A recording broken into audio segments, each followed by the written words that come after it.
Boker Tov, Talmidim, Chavarim, my students, my friends, delighted to be here to talk to you about this week's Heartfelt Haftarah. And what we are coming up on is the Torah portion Chukat, which is sometimes combined with the next portion Balak. Um, and it provides a number of culminating events towards the end of the Exodus. We have the incident of the confrontation over water, which follows on the death of the prophetess Miriam. And then we have the death of Aaron. And so we see the generation of the wilderness dying off. Now, our Torah or Haftarah portion to go with this is from the book of Judges. And so let's return to tent peg business. I think called it before the book of Wild West Asia.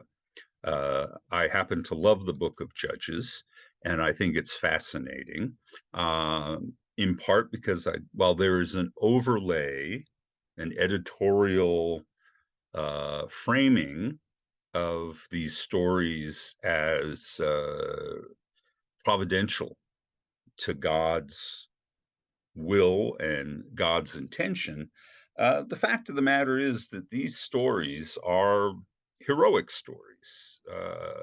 They have a lot in common with the Iliad and the Odyssey. They have a lot in common with our tales of the Old West, with gunslingers and frontiersmen and mountain men and things like that. These characters are preserved from a certain kind of rustic period of Israelite history that was less preoccupied with formulating a coherent moral or spiritual perspective. And they're about cool dudes and dudettes doing amazing things, usually violently. So I think I've explained before, but I'll review it. A shofet is a chieftain. It's translated as judge in the book of Judges, but it's a chieftain. And while there's certainly a judicial function to many of the judges, the fact of the matter is, as a general rule, they're war chieftains. They're charismatic figures that arose among the tribes, among the alliance of the 12 tribes, the Fictioni, and in a time of crisis, they will be lifted up and they will serve to defend the people Israel, organize resistance, etc., etc. Some of them are little more than assassins. Others of them are war leaders who organize regions and tribes and do this sort of thing. So in this particular passage, we meet an interesting character named Jephtheh. And Jephtheh lives in Gilead, which is a rough neighborhood on the east side of the Jordan River. And he is, not to put a fine point on it, an outlaw. He's Billy the Kid. He's a tough guy. He's a classic example of what happens in a system where the elder son gets the primary inheritance. Jephtheh did not inherit land from his father. And as a result, he turned to become a highwayman, an outlaw. The Haftarah actually describes him as being surrounded by what the Torah calls empty men. I think it means bandits, highwaymen, that sort of thing. So anyway, and like Jesse James, he lives in a certain location and everybody knows who he is and what he is.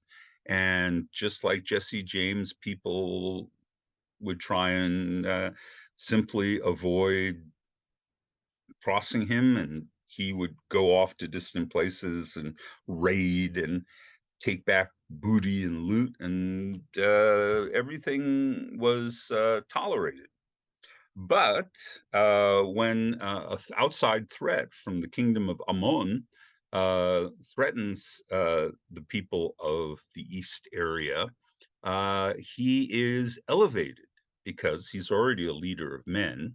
Apparently, he's quite gifted in this regard, and so he becomes the shofet, the chieftain that the people of the area ask to defend them. One assumes this is not a well-educated person, that he is rustic in all kinds of ways, literally a hillbilly. In any case, his sense of religiosity is pretty transactional. And what he does is he makes a vow to the God of Israel and says, if you give me victory against the enemies of Israel, I will sacrifice the first thing that comes out of my door of my house. All right, crazy vow. I'm gonna talk a little bit more about that particular background issue, and then we'll go on to finish the story. So, the first thing that comes out of the doorway of your house, what the hell is that all about? I mean, it's going to be a person, right? No, I don't think so.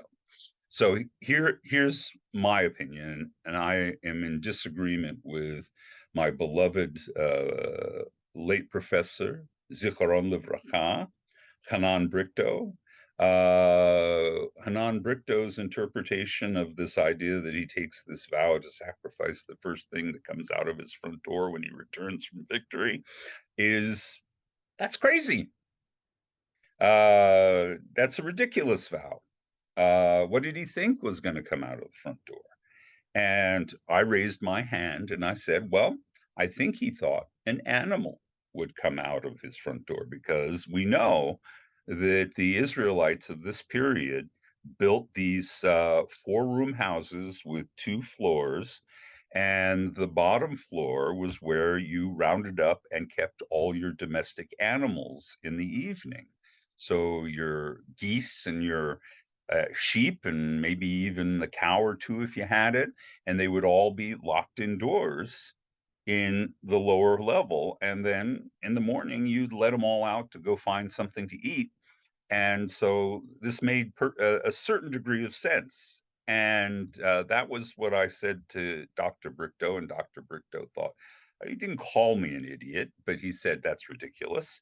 And so we agreed to disagree, which basically at the time meant I withdrew my opinion, but I still think I'm right. So anyway, now Dr. Brichto's point, and I think it's a good one, is that so much of these stories have the same sort of themes as we see in the Iliad, that we might look at stories where, for example, a hero having to placate the gods will sacrifice a person, usually a relative, a daughter or something like that, in order to placate the gods, in order to accomplish his goals. And specifically, I think he's thinking of Agamemnon, who can't get his fleet to sail because the wind is against him. He wants to go besiege Troy. And so he sacrifices his daughter in order to placate the gods, get their attention, and have them allow his fleet to sail, which apparently it works. So his theory is that it's just part of these heroic mythic narratives. And I think that's entirely plausible, but I still think I'm right. All right, so let's go back. So Jephtheh, not a sophisticated religious thinker, a soldier, probably illiterate, just one of those guys, the Joe Sixpacks that gather a crowd around him and people love to hang out with him and this sort of thing. He makes this vow, he goes, and he actually tries to negotiate with the king of Ammon. And that is how we end up with this attached to the Torah portion, Chukat, because normally there's a theme, there's a character that passes over from the Torah portion and connects it to Haftarah portion. But here, something extraordinary happens. I've alluded to this before, that a book of the Bible rarely ever cites or quotes another book of the Bible. Just doesn't happen, leading us to ask the question, well, when are these different books written? Which book influences another book? But here we have one of the exceptions. In this, Jephtheh quotes a passage from our Torah portion in entirety, 2 verses, about how the Israelites ended up settling on the east, and how the territorial disputes between the Israelites on the east and the king of Sihon was settled hundreds of years ago with the time of Moses, which doesn't work.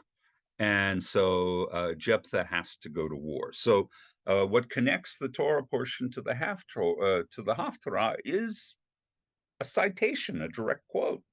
As I said, very unusual in the relationship of one biblical book to another. In any case, Jephthah succeeds in defending Israel against Ammon, and he returns home, and lo and behold, you can see what's coming. His daughter, not a cow, not a chicken, not a sheep, is the first preacher to walk out the door. She comes out, as you would expect a family member to do, to offer praise and to offer a song of victory to Jephthah following his success. And now he has to confront his vow. And what's he going to do with it? Well, he tells her, I gotta sacrifice you. And though it doesn't say so explicitly, it's pretty clear. Basically, he gives her permission for a year to quote unquote mourn her maidenhood, meaning that she's never going to have children. She wanders around, she becomes a proverbial character of tragedy, and then apparently he fulfills his vow, which sounds really stupid.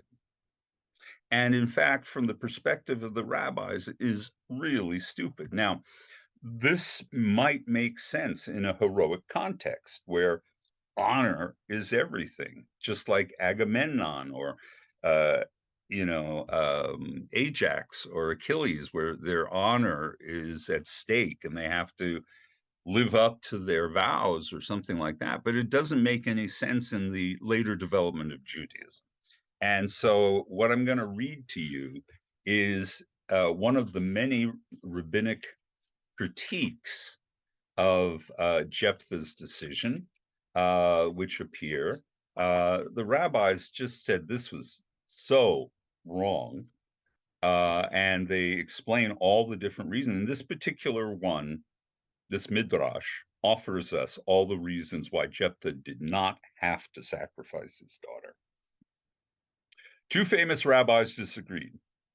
Rabbi Yochanan said, since Jephthah had made a pledge which he could not and should not carry out, he was obligated to substitute a monetary contribution instead. This is a famous rabbinic rule.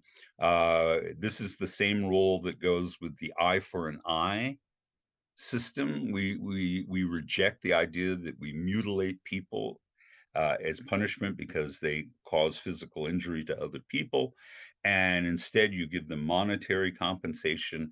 And Rabbi Yochanan's solution is we don't kill people, therefore you make a monetary donation at the Wehrgeld, the value, the human value of his daughter, and that resolves everything, right? That's his solution. Reish Lakish said he's not even obligated to do that, for the vow by its very nature was null and void. You can't vow to kill another person. That's immoral. All right. In any case, Couldn't Pincus, the high priest, who would have been the high priest at the time of Jephthah, have absolved Jephthah from his vow? He could indeed have done that.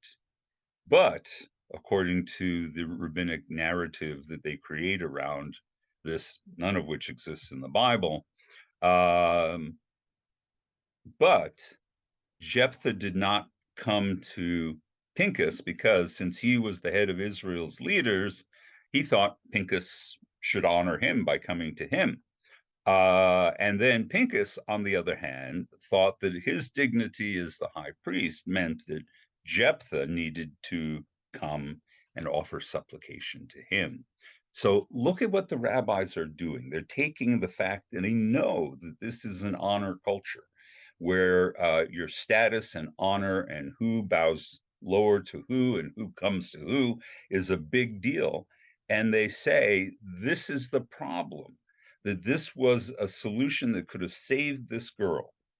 But because they're so caught up in their relative honor, neither Jephthah nor Pincus could submit themselves to going to the other and coming up with a proper solution to a faulty vow. And so Pincus should have come to Jephthah and just taken the hit to his honor. Jephthah should have come to Pincus and just taken a hit for his honor. But between the two of them, the Midrash concludes, a maiden must perish. And so it is actually a wonderful critique of honor culture and a affirmation of the rabbinic idea that Judaism is a religion of life, it's a religion of law, and that it is a religion of compassion. And the rabbis detect the innate flaw in this book and the motivations that drive the characters. So I think it's a good insight. It's a terrible story, but the rabbis are able to take an important lesson from it. So when you're a leader, sometimes you should bow. Sometimes humility is the right way to fix uh, a crisis that is going to hurt other people. I'm going to stop there, and I look forward to talking with you next week.